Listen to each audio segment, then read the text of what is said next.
Welcome to Crimes or Misunderstandings, where today's guest is a serious criminal. Not only has he sold drugs all over the planet, he continues to break the law and get away with it. Let's see what he's doing now. Go ahead, Johno. No, just kidding. Okay, take two. Go ahead. All right. Welcome to Crimes or Misunderstandings, a true crime podcast. Today we're sitting with Johno, who is now running specialized sweeping. He's done a lot for the community. He's hiring criminals like myself to keep us from being criminalized. He's putting them to good work. We both have a mutual friend who's his boss, also known as Perth's biggest dick. We won't name him, but we'll just call him Trav. And we're here. So, Johno, yes. Tell us. Tell us a little bit about your business. Your business is what? Street sweeping? What do you do? Yeah, street sweeping, cleaning up the environment. Yeah. Looking after what's going on around Perth and the new building sites, new freeways, all that sort of stuff. And, we've got a pretty good crew there. Yeah. Boys work day and night. Yeah. Keep the wheels turning. So, look, I've been to prison, obviously. You know that. Like, I've known Johno for a long time, and it's unfortunate, but it's the truth. I didn't visit him in there. Yeah, thanks, Johno. Appreciate that.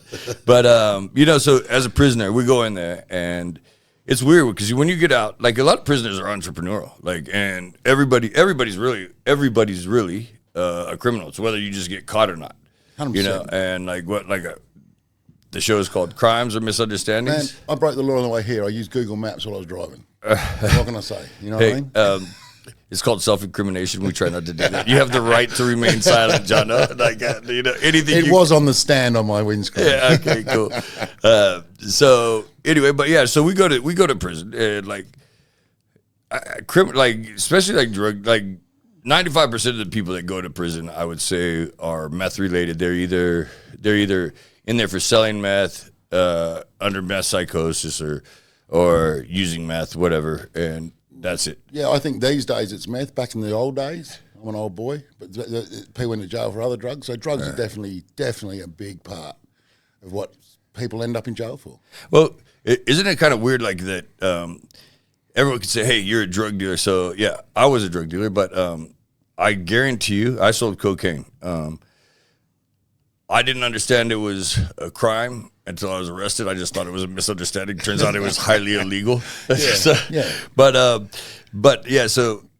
funny thing is people like to be intoxicated, whether it's being high on meth, on alcohol, or whatever, sniffing cocaine, whatever it is. People like it. It's a stress relief. It's funny, but the world loves it. When I was selling my cocaine, I wasn't some big time drug dealer. I had wealthy friends that would buy it, and a lot of when I was getting sentenced, literally half of everybody that was in court, I sold drugs to and did drugs with. I was looking at them and you don't say anything, but there's it. And then I have doctors that are picking it up on their way to surgeries, and people love stimulants, and they want to do drugs. Well, look, if you look at the tribal shit. Yeah, hundreds and thousands of years they've been eating peyote and whatever. The Indians have got this. So drugs have been around in a long time, and some people used it in the old days to go to that other place and find out they're in whatever's. People get off their face now because they want to go out in the North Bridge and stay up on it. So I went to the spirit world and I ended up in a strip joint. But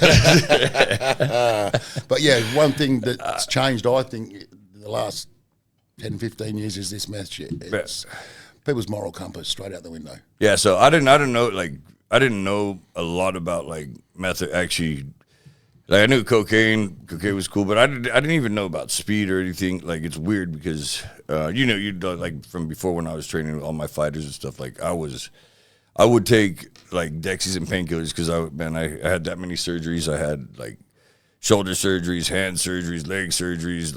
I had my whole face my sinuses redone. They took it's called UPPP, and they put me on opioids. And opioids, man, as a boxing coach, you even just holding pads. But I was more active. I would spar and hold pads.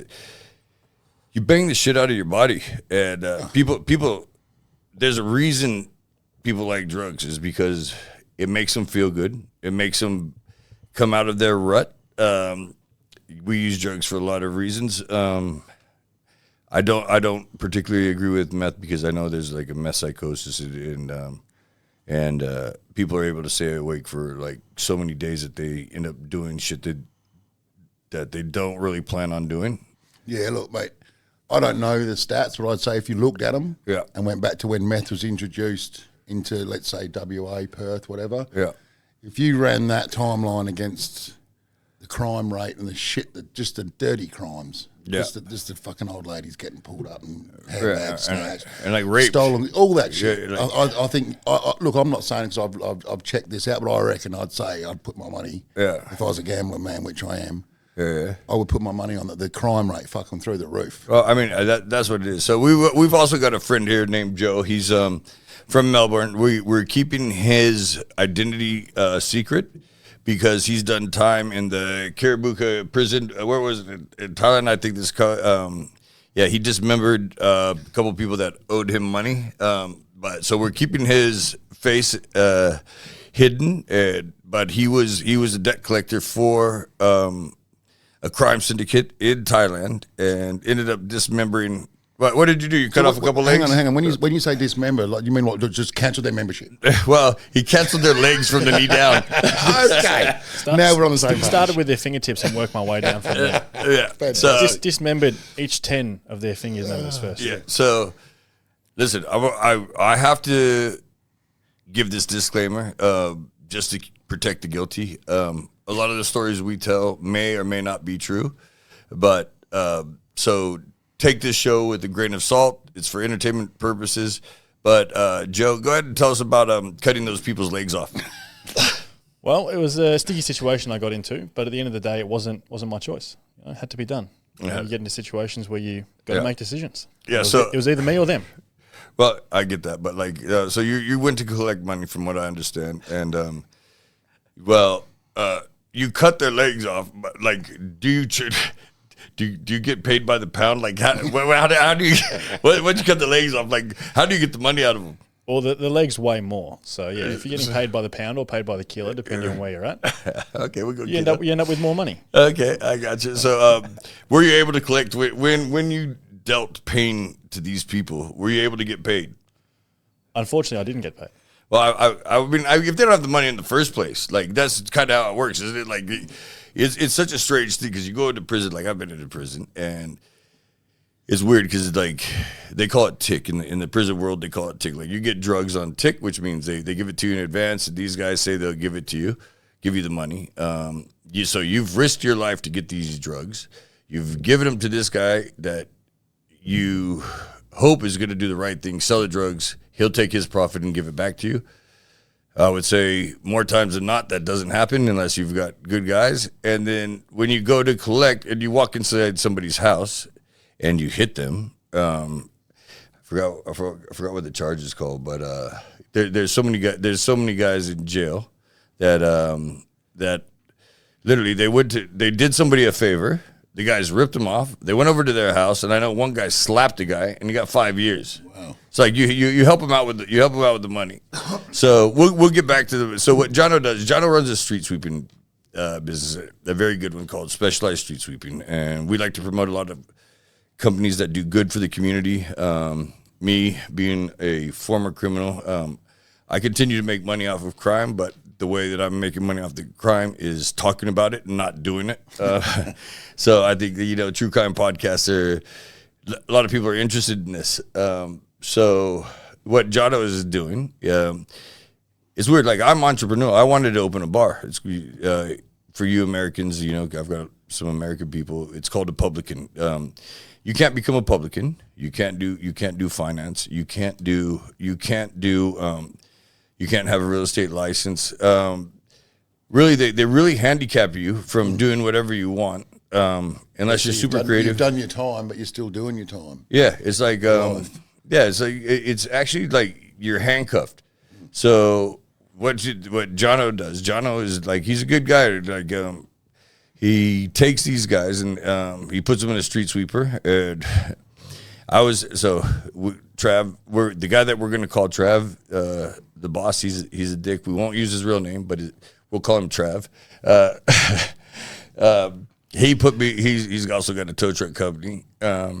He put me in that tow truck company, and man, I'm telling you, it was horrible. Like horrible. Like like I would have rather been over there like collecting. Wait, what's time money called again? Bot. Bot. Yeah, I would have been over there collecting money with bot. Like, I mean, I wouldn't have cut their legs off, but maybe I might have cut like their hair off, and like give them a shave on the head, but like short back and sides. But yeah, but like I need my legs from the knees down, Joe. Like this, give me the money as I'll buzz cut you, motherfucker. Yeah. So, but yeah, Johno's take these guys on, and like he works them, and it's hard for us ex-criminals to get a job. Like I actually went to uni and I stuttered. I do that still constantly, but I actually studied international business in Spanish. And when I started selling cocaine, I thought I just was following my career. Turns out it was highly illegal. And when I looked for it on the job board when I was leaving prison, it wasn't there. So I've decided not to try that career again. But you get out, and it's strange. Like you get out of prison, and Johno's never been to prison, but he probably should have been. Way too smart. I want to jump in and ask some of the stories, because you were telling me on the way here in the car that you didn't even know what a QR code was when you first went to. I don't even know what a QR code is now. A restaurant when you was ordering food. So for you, what was the transition like? Because it's got to be tough for guys who get out of situations that they maybe should not have been in, or maybe they should have been in, but then they transition back into society. What was like that for you? Yeah, so man, this was so bizarre. So I got out, and I missed COVID, I missed everything, and I came out, and I go to this restaurant, and I sit down at this table, and I'm like waiting. Nobody comes up, so I finally go to the bar, and I was like, hey, I'd like to order. And they're like, yeah, just order at the table from the QR code. I didn't even know what a QR code was. I was like, what are you talking about? I don't know what one is now. You have to explain what a QR code is. 53, what do you mean you don't? It's a fucking QR code. Are you fucking for real? I'm fucking 100% for real. It's the thing you scan. So it's on the table, and you take your camera, right? And then you take a picture of it, and then the menu pops up. Oh, fuck that. If I can't order at the bar, I'm going. I'm the go same. somewhere else. 24 years old. You're 53. 50s? Me? Well, I'm a young 31. But same thing. I hate using QR codes. I can't stand them. I'd rather order from the person. Yeah, 100%. Yeah, so, but like, I didn't know this. So I'm sitting there, and I'm like I'm too embarrassed to really ask the lady, because, like, first of all, I'm pretty convinced that I'm like the smartest dumb person in the world, and like, I was like, I'm gonna go. I'll figure out what this QR code is. No clue. So I start googling QR code, and I saw the QR, and then I said, "Oh, okay, that's the QR code." And then I was like, "Sid, I didn't realize you had to take the picture, but then you actually take the picture, and then the menu pops up, and you're like, what is going on, man? I just got out of a food line where you're like eating absolute like food. You know the food in prison. It's actually like it said not for human consumption. That's what it's called. It's like not for human consumption. So they've got, as you go through prison, you make your digression. So you start like at I started at a max, super max, and they do an IMP, like as an individual management plan or whatever, and then you go, and as your points get reduced, if you behave, you go to like places, you go from like, they call the Bronx is the worst place in prison. I promptly got myself there in maximum security by not being as funny as I thought I was. So I love to tell jokes, but some people just don't get them, especially those guards. So they ended up putting me in the Bronx, and I had to work my way up back into what is like called self-care, where you can make yourself food. But like self-care in private prison is good. They give you literally can shop from the grocery store, they deliver it. But in the state prisons, there's an abattoir. In America, we call it a slaughterhouse. Yeah. That's what I call regular prisoners working there. They get the cows. They're the cows the cows and the sheep that go through auction that nobody wants. And that's what they get. And then what I call regular prisoners, because at Carnet prison was where all the pedophiles were. And the pedophiles get preferential treatment. Why? I don't know. But regular prisoners, they work at the abattoir, and long story short, 90%. So they slaughter these things. They take their lives. They slaughter them. 90% goes into a contamination bin. 90% of every animal goes into the contamination bin, and us prisoners, we what's left over, and they give us fish that says like right on the box, not for human consumption. So when I was in there, the pay for I think the average weight, the allowance for each prisoner to eat a day was $1.80 for 3 meals. For 3 meals, $1.80. Yeah. So like in the morning, you get your cereal, you get a bag of milk. It's pretty good stories there, but we'll move it. Yeah, bag of milk. Lunch was like 2 pieces of polony. They also would like drop off loaves of bread, and depending on where, if you're in the Bronx, they drop off so many loaves of bread every morning for the entire pod. Well, not to be racist, but the truth's the truth. The Aboriginals run there. They grab all the bread and run up to their room. They grab the butter, and if you want bread or butter, you have to give them like a smoke, which was like, I mean, it was mayhem. But I mean, they do what they have to survive. I mean, it's a jungle, so like you halfway don't blame them. They live there. They know. Most of the people in the Bronx are Aboriginal because they're there with their family. They don't want to leave there. It's cool, but once you work your way to like self-care, whatever, your points go down, and you go to minimum or medium and minimum, and that's where you go and get your job. So that being said, we get out of prison. I missed everything COVID. I missed all of COVID, so I didn't even know that they were talking about lockdowns. I was like, what are you guys talking about? They locked me down for 23 hours and 50 minutes a day. I was out for 10 minutes a day. That was for 3 months straight. And then we had 2 riots, and then it was another 2 months. So 5 months out of my life, I spent in a closet. I mean, and you get out, and it's weird because you have the phone, and I've never seen, since I've been out, I watch people. When you go and try to watch a TV series or whatever, nobody watches a TV series. The TV series is all, but they're like scrolling. You can't help yourself. It's an addiction.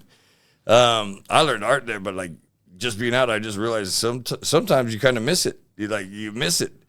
But we didn't. What do you mean you miss? You miss the everything laid on for you, so you don't have to think, or how do you mean? Yeah. So that, man, I miss like being institutionalized sort of thing. Not institution, but not needing all this technology. Yeah, like, you know what I mean? Like just being the human animal that we are. Like, man, I read books. Train, you train. Your body's healthy. Let's talk about the training because it's something we're all interested in. So I've always been intrigued about how you. So I thought so. Okay, so my experience of prison is when I was younger, Prisoner, the TV show with Vinegar Tits, Vera Bennett and Ben Smith. When I was older, Prison Break. Right, so I'm watching this shit on TV. So it's all bullshit. Obviously. So I only found out last year that there's no fucking weight benches and there's no gym in the gym. Is that correct?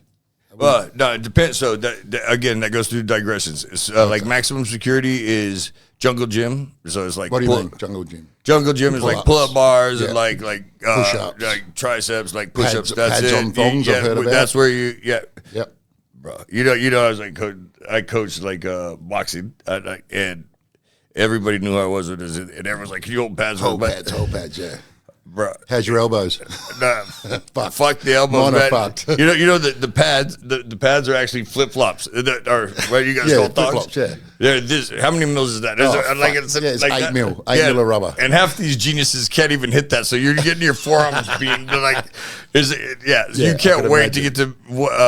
Anyway, when you finally get to leave maximum security, and that's where you're filling up like buckets of water and like getting bags and like getting mop girls and like that. You do that. Then you go to medium, and medium has not this. They have all the cable weights and stuff like that. Yeah, right. It's getting better now, you know. And then you actually get pads for your. Yeah, I would train like a motherfucker. Jail. So for me, jail was always when I was young. So look, mate, I grew up in Perth on the coast, right? So people, the laws were getting broken, man. I know people doing around shit. Yeah. But for me, from a very young age, I knew that I wasn't going to fucking jail because my personality, my fucking, I'm manic, man. I do shit. I'm full on when I get, and I can't be locked up, man. That would be the worst thing that could happen to me, bro. You know what? You know what's so weird. Me and you, like, we're both hyperactive. Yeah. Man, when I first got put in there, I was going crazy. Stir crazy, right? That's what they call it. Bro, I was going crazy, man. Like, I gotta get out of here. Yeah. Then, man, I was cellmates with this guy. Can't remember his name, but now the funny thing is, if you want to be a criminal, go to jail for a couple of years, and you'll be a real good one when you get out. Yeah. But like this guy, he told me he was one of my first cellmates. What he would do was he would wait in the parking lot of Bunnings or one of those places, and he would ask people for their receipts. He's like, "Hey, can I get your receipt? Can I get your receipt?" And 9 times out of 10, they would give him their receipt. And then what he would do, he would go back into Bunnings. Steal the matching product. He would steal the matching product, and then he would go and return it and say, "I don't have the credit card, but can I get store credit?" And then he would sell the store credit. And I'm like, who even thinks about this? Like criminals are like somewhat geniuses, man. Like if they can put this work, like if you could put that into like an actual business front, and if hopefully we get ahead of the game, and man, I wouldn't mind because they come up with so many creative ways to make money. Yeah, but a lot of that, so I'm a big believer of put your fucking boots on early in the morning before that sun comes up. Yeah. Get the fuck to work and wait till the sun goes down. Yeah. Put those hours in at work. But that hasn't been your whole life. No, far from it.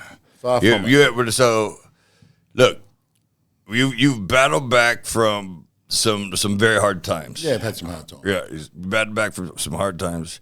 And, look, I'm not going to say you were fat because you're much larger. You're much larger than that. You were obese. A fat fucker. I was sitting around the 140 kilo mark. It was embarrassing, but I won't say it on. I won't say it on there. Put it this way: one time I got on a talking scales at a shopping centre, and it said "one at a time, please."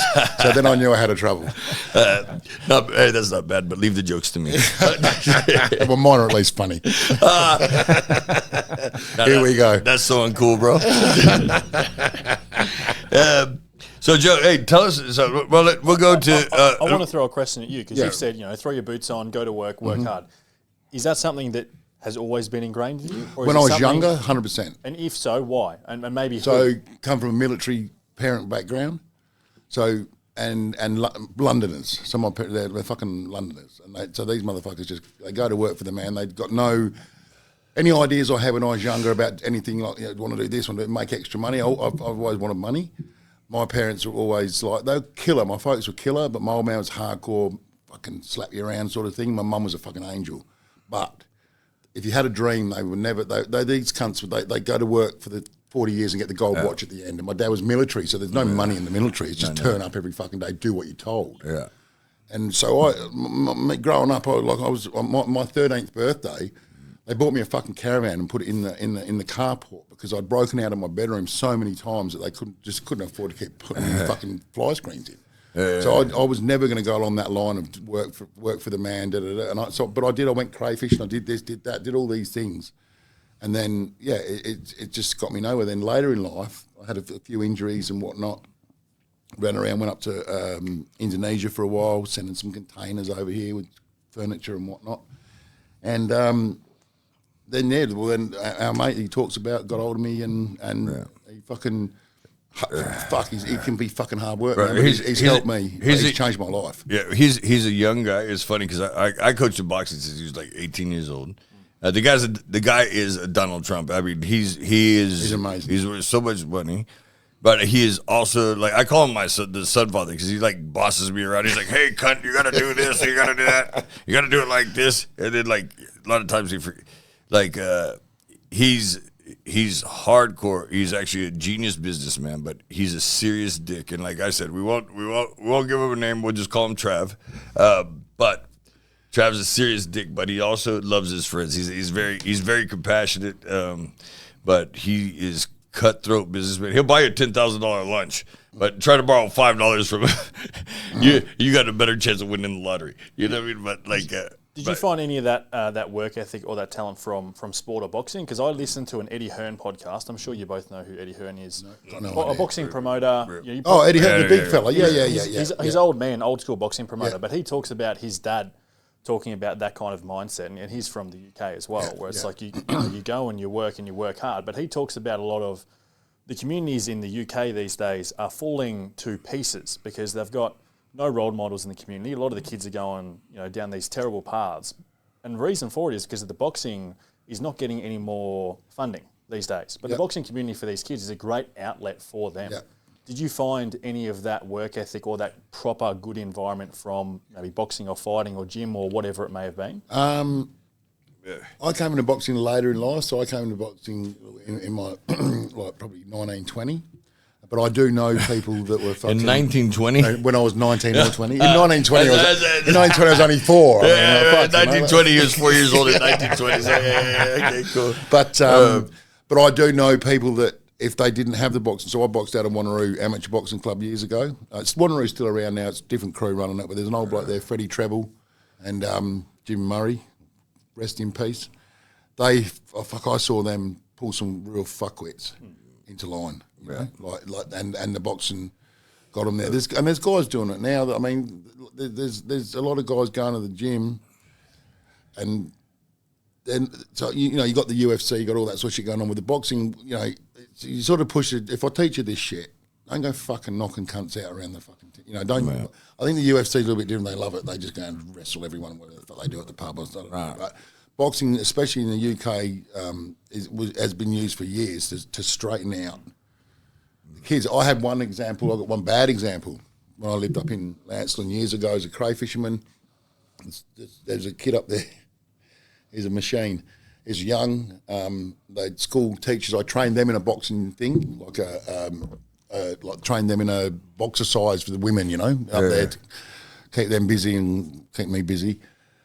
After fishing, and they asked me to take this kid on board, and I took this kid on board. He was young, he's 13, 14, taught him out. He was good, man, taught him how to box. He was fucking sharp. This kid was and tough, and he was a bit bigger than everyone else and that. But by the time he was 15, 16, I'm at home in bed at 8 o'clock at night, and I'm hearing stories. He's down the pub at the Endeavour Tavern there. Right. Trying it out. Knocking, Perth crew coming up for long weekends, knocking fully grown men out and shit, So it went the wrong way, and then he ended up in jail. He ended up lighting flares off in the fucking casino, doing more time, so now he's full institutionalised sort of dude, Yeah. And I look back and I think, fuck, should I have done that with him? Because when he was with me, he was fine, but as soon as I turned my fucking back, he took what I taught him, used it in the wrong way. Not good. So, man, I've got a couple of things like that. So I have this kid, So I took a massive injury, and that's how like I didn't do drugs or anything, and like literally people used to come and bring their kids to me and be like, my kid's a drug addict, and I have this one kid named Mikey, man. I love him like his son. He came to me. He was hooked on the meth. He was out on bail on charges. He got into a car chase and he got boxed, and he got out of the car. The cops chased him down, and there was one cop. He turned around, squared up with him, and the cop tried to fight it one-on-one. And Mikey, without really knowing how to fight, knocks him out. Like hits him, knocks his teeth out. The guy drops, rips his chin, humiliates the guy. He was the sergeant. So he's out on bail, and he can't drive. And he rides his bike to my gym every day. And like this is the kind of sad thing. Like I started training him and like. Because I was so anti-drug, trained hard, yada yada. And I trained him that's what it was. I trained so many guys that like to get off drugs and do everything. And Mikey was one of them. He ends up going to prison. He had to do a year inside, and I thought that was a long time. I was like, man, this is like forever. And he got out, and he had a bunch of amateur fights, and he had a couple pro fights, but he had the pro fights when I was inside. And yeah, so many people like came to me to like kind of be like their psychologist and their mentor or whatever. But when you're the captain of your own ship, when I had three failed surgeries on my shoulders, I couldn't go in. But before that, I was working 10 hours a day, like just literally training. I had like 5 shirts a day. I had to have the biggest washing machine, the biggest drying machine, because I was just literally that full of sweat. And people didn't understand it, and as a coach, you have to have energy. Not only are you training like the boxing for fitness guys, I had a lot of pros. It was hard on the body. 100%. Hard on the body. Man. Elbows especially. Yeah. I'm waiting on an operation now from pelvic pads. Yeah, man, it is horrible. So when I did get injured, I used to own the most televised cage fighting organization in the country, even though boxing is my forte. And some of the guys that sponsored, like really wealthy guys, they loved their cocaine, but they knew that I didn't do it. They used to hide it from me. Anyway, I go to this sponsors fight after my second failed surgery on my shoulder, and these two girls go, "Do you want some cocaine?" And I don't know if you guys know how beautiful Perth girls are, but I'm sorry, I don't know what city you live in, but Perth women are the best in the world. I'm telling you right now. So when they offered me cocaine, it didn't even matter. I would have huffed petrol if they asked me to. Like I said, give me some of that cocaine. Like, and I sniffed it. And I was like, wow. And then, I decided to give them my life story on steroids. And of course, I exaggerated, like because of course, when you haven't done cocaine forever, you want to tell your life story, and it's so much better than it actually was. And no one wants the truth to get in the way of a good story. Yeah, you know what I mean. Like you really got to ham it up for the girls. That's it. So, and then all of a sudden, I was off to the races, and I'm everything extreme, even training, whatever. Everything extreme. So, next thing I know, I called my friends in Compton, California, like people that don't know, it's like NWA, like came from there, like, like it's white people don't go there. So I was in prison in America. I was with one of my cellmates was a Spooktown Crip. And he's like, "Yo, you got to come down to the hood." And I'll tell you, this is a good story because he goes, "You got to come hang out with me." I said, "Man, I can't come down there." He goes, "You could come down there." He goes, "There's only two types of white people that come to Compton." He goes, "It's the popo and the crackhead." And I was like, "Well, bro, I'm neither." Like, what do you want? Like, and he goes, "That's all right. I'll tell the boys you're coming." So I actually drove up there. I shouldn't even admit this on air, but I'm gonna admit it. So I lived in Huntington Beach, but I loved this guy. His name was Damian Holt. At 19 years old, he robbed a bank with an AK-47, and he was the first person in MCI, like maximum security prison. But he was just like, and then his eye was like kind of caved in because he cheated in a game of dominoes in prison for a can of soup, and ended up having a fight, and they caved his eye in, he was my friend even after prison, but two different worlds. Well, just so happened he'd like to smoke a lot of weed. So he told me, come up to the neighborhood, park, here, and he goes, I'll let the boys know that you're coming. I said, no worries. I said, you sure you can let them know? Because I already know what's going to happen here. And it's like what you see in the movie, man. They all have blue, like all this shit. And I go drive down this whole street. It's all the whole park. You can't park anywhere there. And then I see on the corner house is all these like black guys with like blue bandanas drinking 40 ounces, and like you could see they had guns, like shit. And I'm like, I hope this motherfucker actually told these dudes I was coming. So I actually had to park. So the house was here, and there's a street there. I had to park here. So I parked there, and I come walking down, and I turn that corner, and I see them all look at me. Their heads just snap. Like, what's this guy doing here? And who's the wigger? And I realized, I was like, this is a bad place. So, you know what I did? Like, you know guys with big balls, you're like, hey, I'm a brave, bad motherfucker. That wasn't me. You know what I did? That's not walking like this. I'm like, hey guys, how are you? I pretended I had silver balls. I go to my friend's house here. It's fucking right now. I'm coming like this, like, oh, let this man through. Let this man through. So like, I walk my way up to that house, like 4 houses up, and ding dong. And they're like all looking at me, but they let me through. And he answers in there. He's like, yo, what's up, dog? And I said, hey, motherfucker, did you forget to tell these guys something? He goes, oh, shit. He goes, I got on the bong. I forgot. I was like, I said, man, I had to write down. I had to walk down like a retard. Actually, anyway, sorry. I don't think I'm allowed to say that.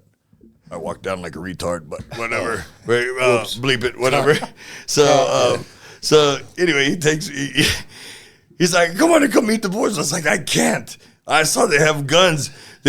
You told me I was cool, and I'm not cool, man. He's like, just come meet the boys. I was like that. And so I come walking. I go, but I got to walk like a retard in case they want to kill me. So we go walking back. And I'm like this. And he goes, hey, boys, this is my old cellmate, Sully. Like, this is him. Like, this is that. Like, yeah, you're all right. They're like, what's your gig, man? Like, what's happening with you? And he goes, he's a black guy. And he goes, this nigga ain't got nothing wrong with him because I just forgot to tell you guys I was coming. And they all started cracking up, man. And the next thing I know, I've got pictures with him. He's like, what am I? I've got pictures with him. I'm the only white guy that ever drinking like this called 8 Ball, Old English, drinking like alcohol, like. But yeah, that being said, like I've had a life of crime, but it's always been interesting. And so the reason we brought Johno here is actually to, well, we're gonna call him out, like embarrass him, but we're actually gonna be nice to him. He's gone to bat for me since I've been out. He actually offered me his own house with like his girlfriend and everything. Like, you could stay with us, live with us. Offered us a job. He gives guys like me, but that like need jobs and don't have the opportunity to have like they don't have the opportunity to have a good job or be creative because a lot of stuff is taken from you. Like once you commit a crime, man, your job opportunities cut down, and you're hiring these guys and they work their ass off. I mean, it's like it's hard hours. They work their so like, let's not put me in the fucking too much of a shining light, because I tell you what, it ain't fucking easy working for me. Yeah. So there's no you fuck up, you're out. Yeah. There's no fucking drugs. Yeah. Zero tolerance. Yeah. So drug tests at random, but I'm not a cunt about it. I'll in the beginning, you got to get, so everyone fucks up, they come out of it. So right, there's a little bit of leniency there. Yeah. Well, you got to be because you got to realistic. But these guys, it's not my whole crew. Don't get me wrong. Most of my crew aren't from jail, but I'll give the right people. If I meet them, they come across like like I've got a guy there now. We won't use his name. Let's call him Paddy. Okay. Right. So Paddy can't fucking read, man. Yeah. Paddy can't do his dockets. But Paddy can fuck off out there and get me fucking 15 hours of dockets a night. I'll just do the paperwork for him in the morning. So what do you mean with a docket? Like dockets is like, so you go do your job. Yeah. So you sign off an invoice. I come and. Oh, so okay. So like, let's just say it's a yard. Yeah, so he sweeps the yard. So he'll just let me know where he went. I know where he's gone because I've set his schedule up. Yeah. So I know I'll do his paperwork when he gets in. Yeah.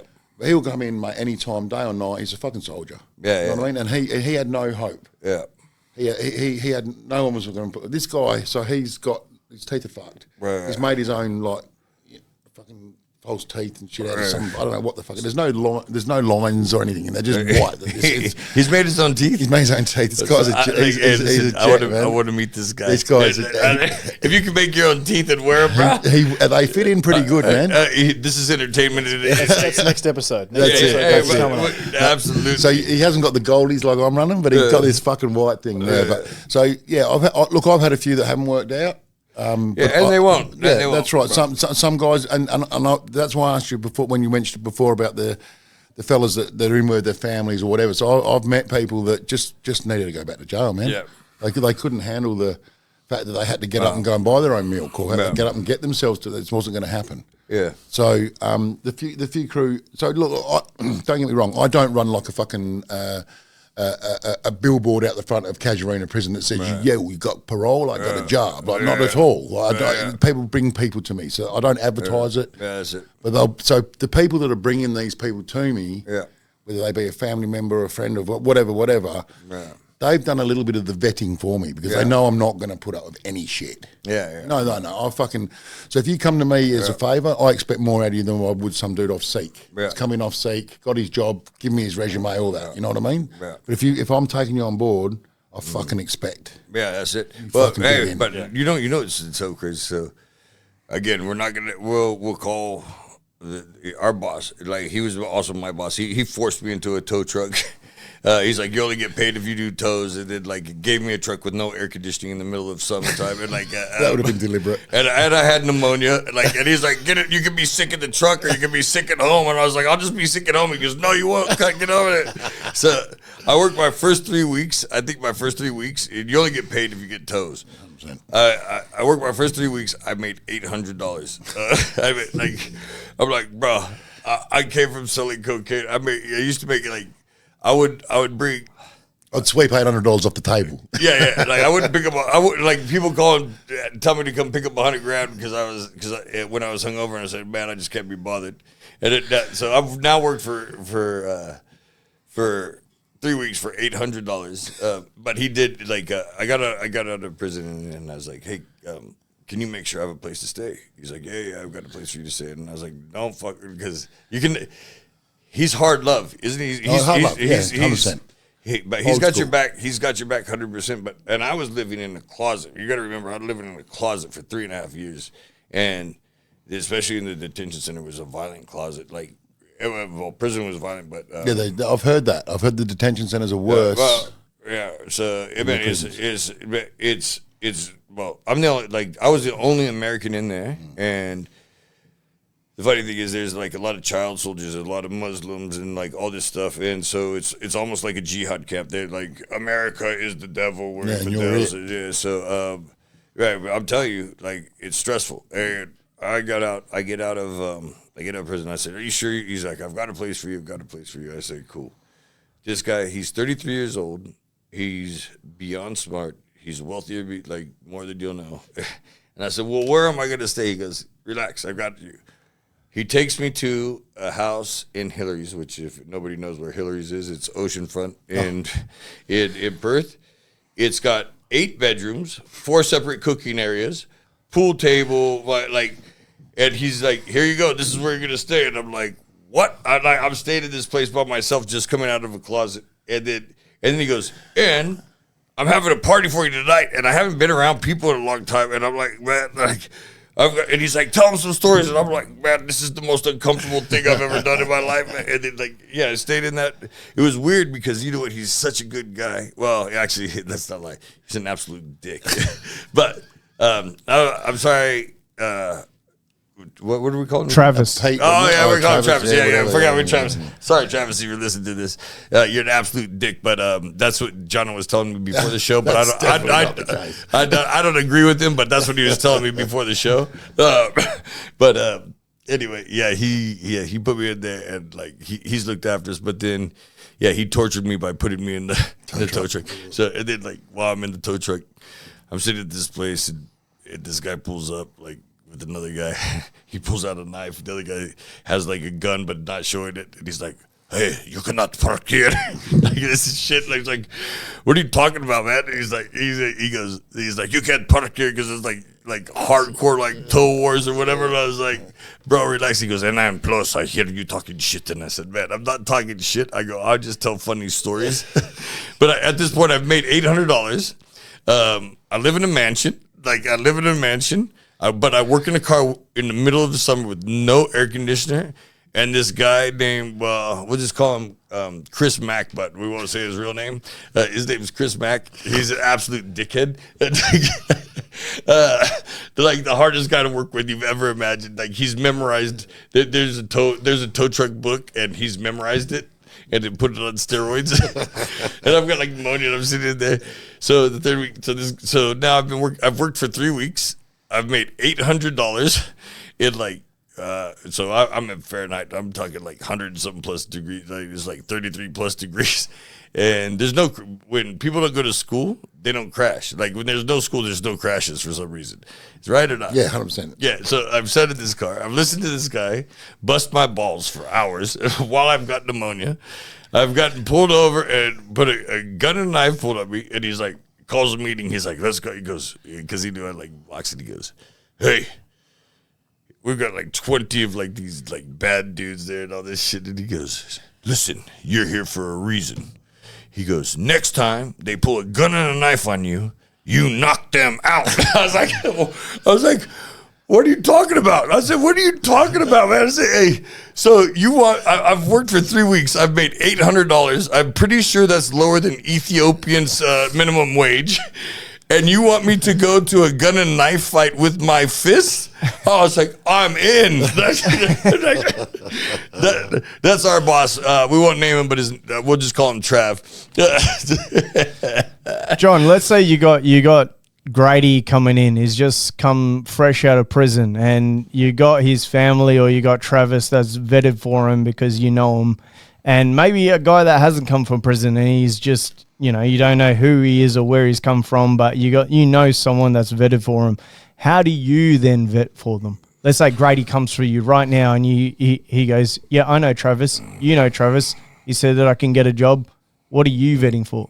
So I would have had to have been contacted by the person vetting for him, so I'm not going to take his word for it when he rocks up. So I need to be contacted by the person that's going to say, yeah, look, I've got a mate, whatever. First thing I say to him is, right, I'll give you an address and you'll be there tomorrow morning 5 a.m. with your boots on, mate. Yep. And then that's the first step. So, and you wouldn't believe how many people don't fucking turn up for that 5 a.m. Or they come at 6:10. You know, it's like, no, God, fuck you. Yeah, no. You're gone. That's it. So that's the first thing. 5 a.m. I'll put them out for a 12-hour day minimum with one of my workers. And I'll just watch them how they go from there. So I'll give them a couple of weeks of, you know, good solid 60 hours a week. Probably put them on a half-day Saturday so they get a day and a half to have a think about the next week at the end of the week.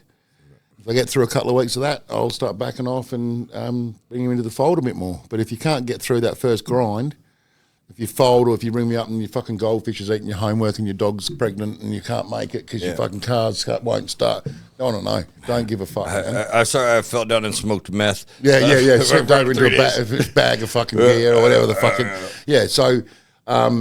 Do they need an ABN or are you putting them on books and then taking them off? We can run however they want to run. So I'll put them on the books if they want to run their ABN. If they've got an ABN, most crew aren't running an ABN at the moment. I've got a couple on ABN.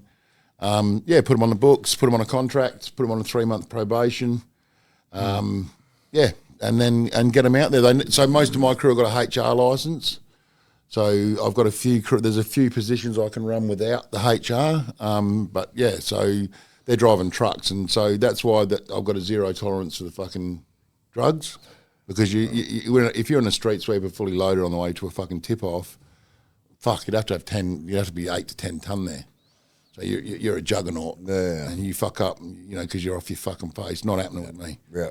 Not happening. Zero tolerance. And look, I grew up around drugs and stuff along the Perth coastal strip back in the 90s. Yeah. You know, everyone's smoking joints, everyone's taking it. It was ecstasy back in those days, which was actually not as bad because they're all cuddling each other. Not this shit they take these days. They're all stabbing each other. There's a big fucking difference. Big difference. But, you know, so I know drugs. I can tell someone that's on the drugs. I can tell someone that's talking shit. Yeah. But if you really want to make it, I'm not going to do it for you. Yeah. I'm not fucking. You give it that opportunity. Give you an opportunity, but you're going to fucking earn it, man. Yeah. Hey, and I tell you, 100%. Johno's come the hard way. Like Johno's had an exciting life. We can't talk all the way about it, but like Johno's he's an adventurer. He's a risk taker. Yeah, you're not going to pull one over me. That's for fucking sure. But he'll also go, like, he's helped me so much on a few different like things that I just needed help on, and I called him up and he was like, it's not even an issue. We do this, and I said, well, okay, well, let me you know, I'll give you whatever I can, and you know, getting out of prison, you know, I eventually got enough raises to make $7.20 a day, but I promptly got fired from that job and went back down to $2.80 a day. But and so when I got out of prison, man, I needed help. Like I've still only been out for like a year and a half, and he's been such a help to me. This is the thing. Like if you don't have a network like it, by the way, Johno, I want everyone to know, like, man, I really appreciate the things that you've done for me. No problem, mate. We won't have to say, but you know the ones that you've done. Yeah, but you've stepped up to everything I've asked and everything I've expected. You know what I mean? You haven't folded one bit. I mean, you know, but the man you were fucking back then when you made a few mistakes, you've been a beast all your fucking life. Yeah. So you did a bit of time in jail, whatever. So one thing that does interest me, I've never asked you this. You've come from California, Huntington Beach. Yeah. From what I know, quality of fucking cocaine would be incredible over there. Yeah. And you fucking snorting this shit over here in WA. What the fuck happened, man? What the fuck? You know what I mean? I just don't get it. Yeah, because it's like going to fucking Italy and having you don't go to Italy and eat fried rice, right? So this is such an easy question to answer. Yeah. Remember those two girls? The women? The two girls that I would have huffed petrol for? Yeah. Well, when they gave me that cocaine, like I did cocaine in my 20s. Yeah. I snorted and I was like, And I heard about meth, and I was like, what the fuck did you just give me? Was that meth? And I was literally pissed off. Like, it's not meth, it's cocaine. I was like, that is not cocaine. They're like, that's cocaine. I said, did you give me meth? They're like, no, it wasn't meth. And I was like, well, it's not doing anything to me anyway. And then I started like probably half a gram of their stuff. And then all of a sudden I got real chatty. And I was like, cool. So my boys in Compton, I called them. I didn't even know. I knew like back in the day I could buy a gram of cocaine for $25 in Mexico. Like, yeah. So I called my boys in Compton and I said, hey, send me $5,000 worth of cocaine. They sent me $5,000 worth of cocaine.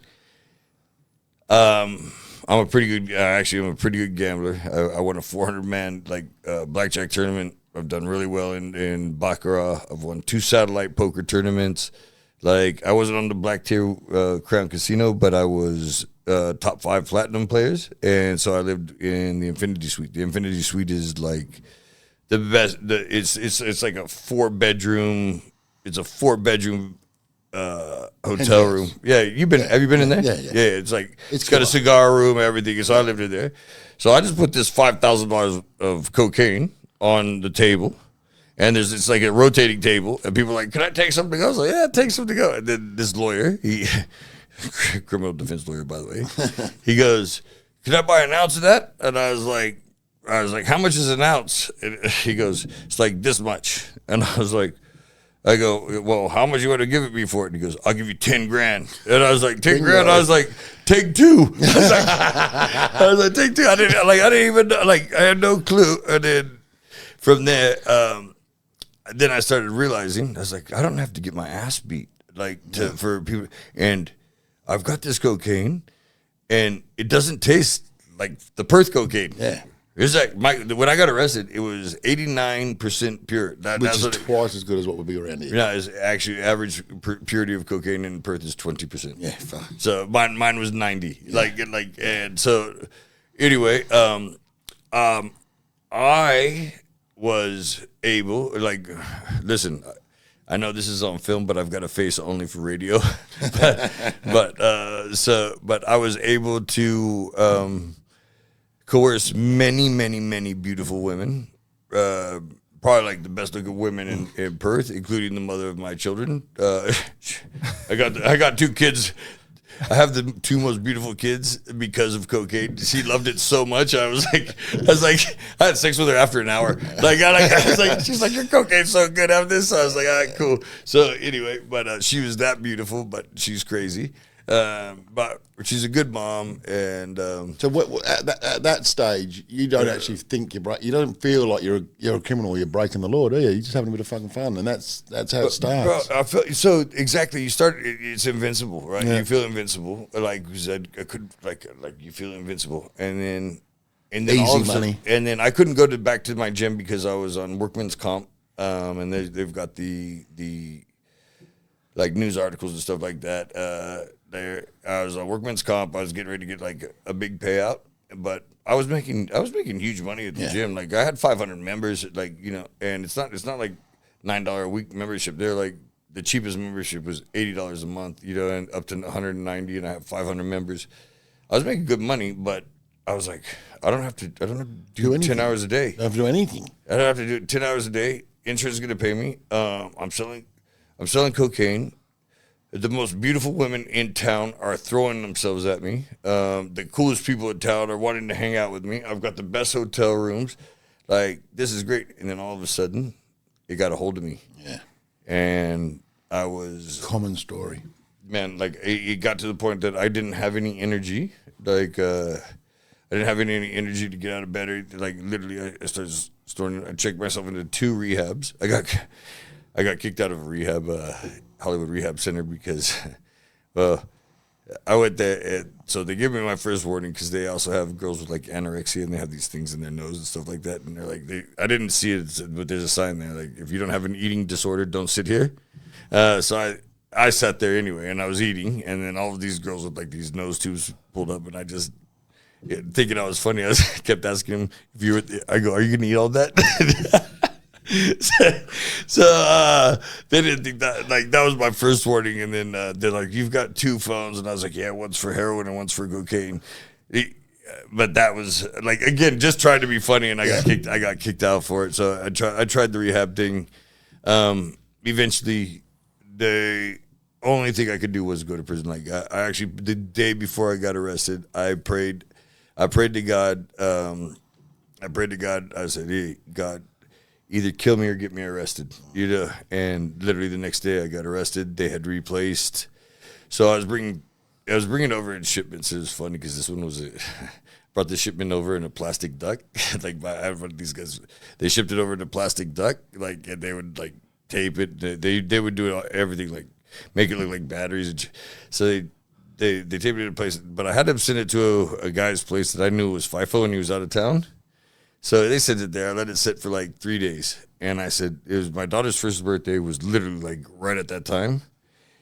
And I said, I'm not going to touch this. I'm not going to touch this thing till after her birthday. But then this guy that had sponsored all the fights that I had done, he's giving me over like $100,000.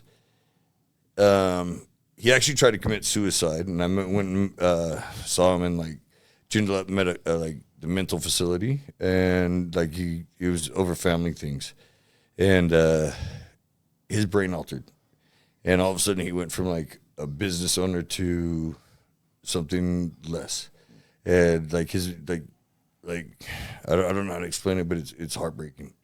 So he calls me and he goes, "I need to make $500." I was like, "What do you mean you need to make $500?" Like he's like, "I need $500." I was like, "Bro, you used to give me like $25,000 for like a table at my thing at sponsorship. Like I don't get it."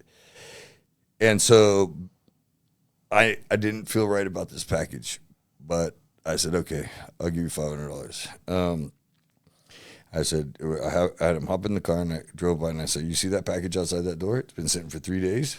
I said, "I have a bad feeling about it, but pick that up and take it to another house.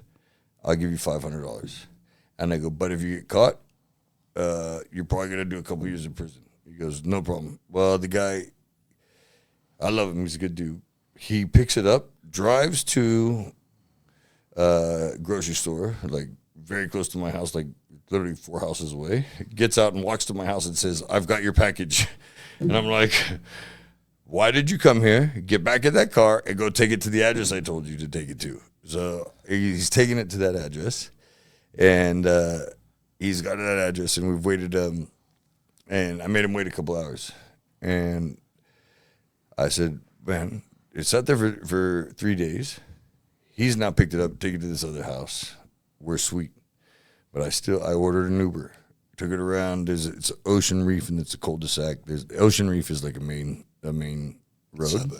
Oh, yeah. Yeah, it's a main road, but the Ocean Reef Road is a main road, and is in a cul-de-sac. So I said, so I've got this package.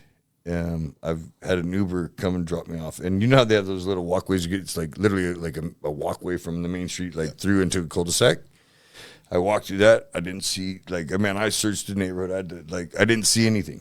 So I told him, I said, "Keep an eye out just in case. But I'll go in there." He said, "But I want to see it." I said, "I'm going to show it to you. I'm going to give you some. I'm going to pay you. Relax." So I go in there and I'm like dismantling it. It's this yellow plastic duck.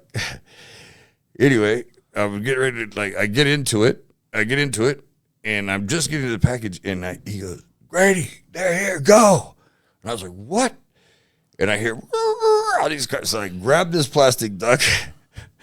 I go out the back door, jump over the fence, and there's this fat as fuck cop. He goes, "Freeze, police!" And I had just done a line of cocaine, and I was drunk. And he goes, "Freeze, police!" And I looked at him and was like, "I've got you, fat boy!" And I chucked the duck at him.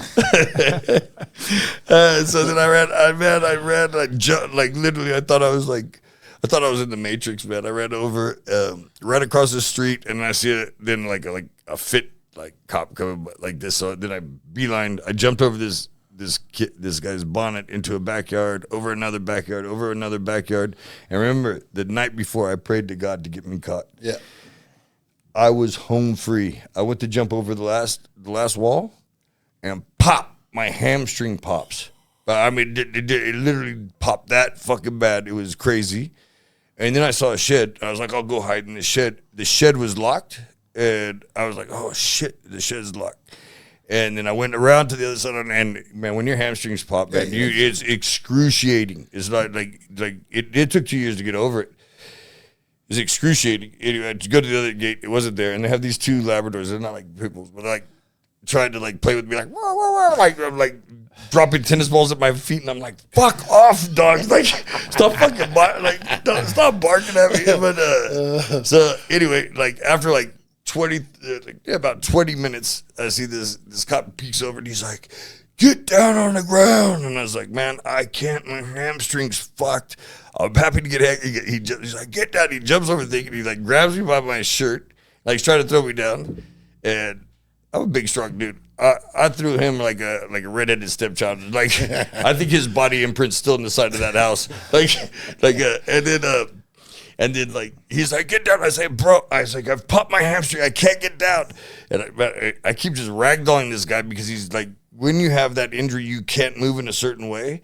And, like, but my forearm was stronger than his entire family's body.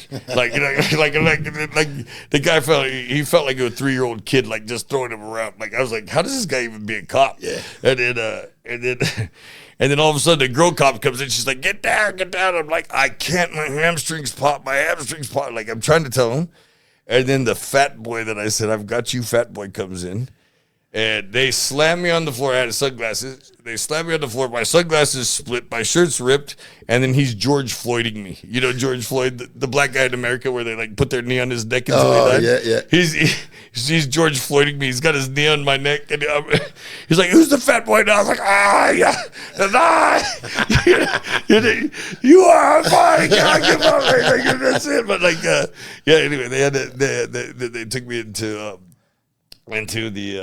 the place, but they had replaced the drugs with a listing device and a GPS. Oh, wow. So they knew exactly where I was and how I was going to do it. And when you get to prison, you start talking to guys, and you've got, like me, I was $100,000 guy. There's the $1 million guys. But when you start talking to guys, they say, you're now competing against 10,000 nerds that think like, imagine like trying to, it's like prohibition, trying to, people want drugs. Yeah. They want cookie.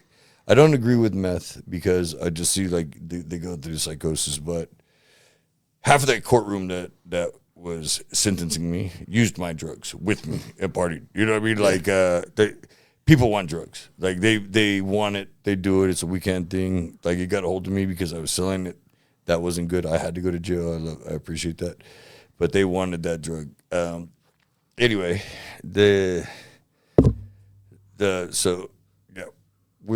long story short is, I ended up going to prison for, because I asked God to send me there, you know, and when I went in there, I did the best I could. I became an artist. And when I got out, there wasn't a lot of job options, you know, like a cocaine trafficker was not on the job board. Yeah, so definitely not. And then we'll again bring up our friend that we're not going to tell his real name, Trav, but he tortures me, man.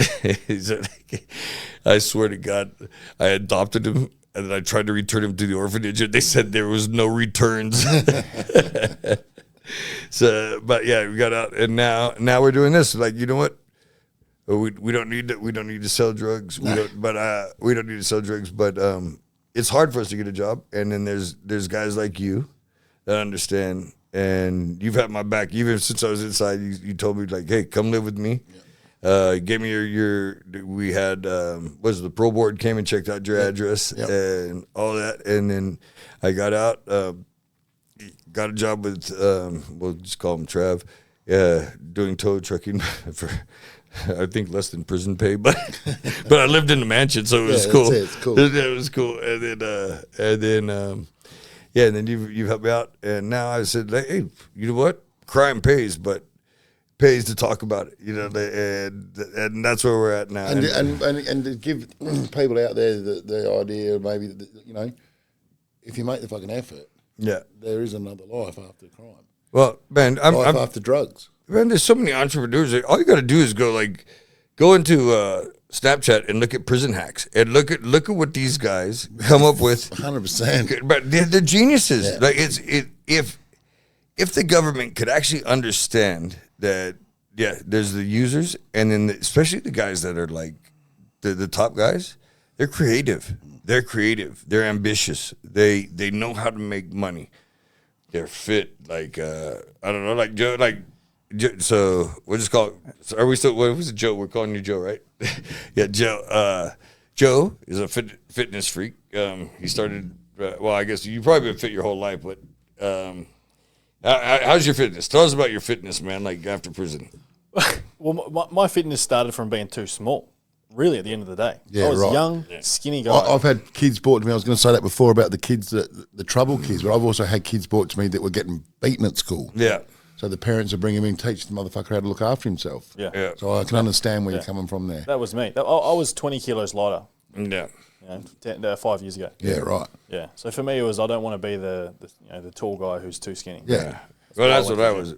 Because I mean, you're a very tall guy. You're right around 5'6".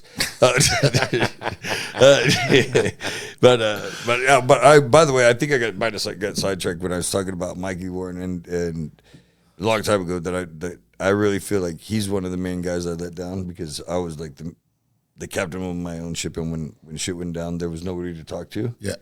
But like, I'll tell you, Mikey Warren, if you're out there listening, man, I love you, buddy. I'm sorry that I've let you down. I even know that when you came and sitting me in prison, come out, and I haven't been there more for you. But yeah, I love you, buddy. You're like a big part of my life, and I remember you riding your bike every day to the gym to train and fighting and fight every fight you could fight. You're a tough dude, and your kids should be proud of you. I'm proud of you, man, and I'm just sorry I haven't been there since I've been out more. Yeah, we should get him on an episode for sure. Yeah. John, just to close this off, as Grady said, it's not just prisoners that you intake, it's just people in the community, which commend you for 100%. Just finish off with a couple of stories, mate. One of a person that has been terrible when you've hired them, and someone that's been, and we'll finish off with someone that's been fantastic. I know maybe someone that comes on and they might not come on the first day and you'll get rid of them. That's for sure. But the people that come on and maybe you haven't gotten rid of them, what is the worst one and what is the best one? Easy. So the worst one, fuckwit. So you got it. So when I first started becoming a manager of staff, it's a long path to learn to get to where you want to get. Like to be able to get people to do shit for you.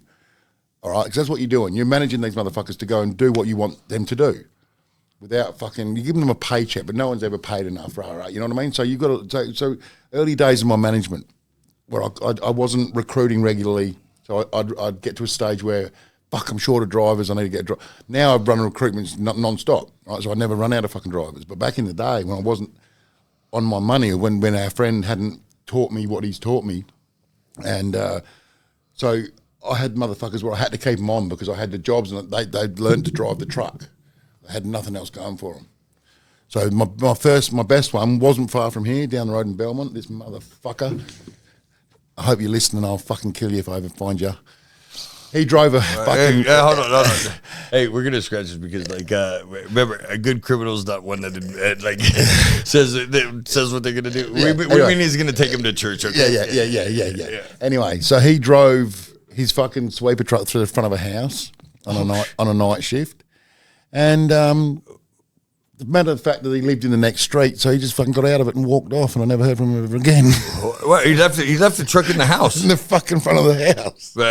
So that one comes straight to mind. That's an easy one. I've had a few. I've had some. I've had not worse than that. I've had a few ridiculous things like that happen. But that one there comes to mind because it's just, I can't fucking believe that he just drove through someone's house on a night shift. The job was nowhere near his house. He was one street away from his house, which is another fucking thing. So what are you even doing in that area? Your job was miles away. So he's obviously not at work anyway. He's in my truck driving around. So that's that. But I've had other stuff too. I had a guy, I had a call from the feds once, stealing. So the feds at the airport. Yeah, we've got an issue we need to speak to you about, So I'm like, oh, fuck, here we go. Yeah. So they came and see me, and one of my drivers pulled over and jumped out and pulled a couple of pieces of black poly retic connectors, like a T-piece and an elbow piece off some retic in the garden bed on camera and drove off. They actually made the effort to come and see me about I had to get the driver to go back and give them back. Yeah, what the retic? Reticulation, black poly, like with 55 cents in money. Yeah. So that sort of shit. Yeah, really. I mean, made sense. Just like their wage alone, Yeah, that's it. But then I've got, I've had people do jobs and do a great job and stay with me. They're still with me now, and they've got their kid. They've got back with their kids, and the ex-missus has let them see the kids because they've got a job. You can hand over some money, and they can see the change in them, that they're going to work. They're working 50, 60 hours a week. So there's good in it. There's a lot of good in it. Yeah. All right. So this is the deal. Look, we'll wrap this up now. This is Crimes and Misunderstandings. If you like this show, well, even if you don't like it, hit the subscribe button. I'm pretty sure you'll laugh at like one or two of my jokes. And then, we're going to have a lot of interesting prison stories. And then guys like Johno, that work with Specialized Sweeping here in Perth, Australia, giving people second chances. There's good people out there that will take a chance on people. If you're a pedophile, don't even think of applying, and I'm dead serious because you will cop a flogging. We don't take pedophiles. Pedophiles deserve death and burning. But any other kind of criminal, you're welcome to apply. And, that's it. Crimes or Misunderstandings. Thanks for having me. Yep. Thank you.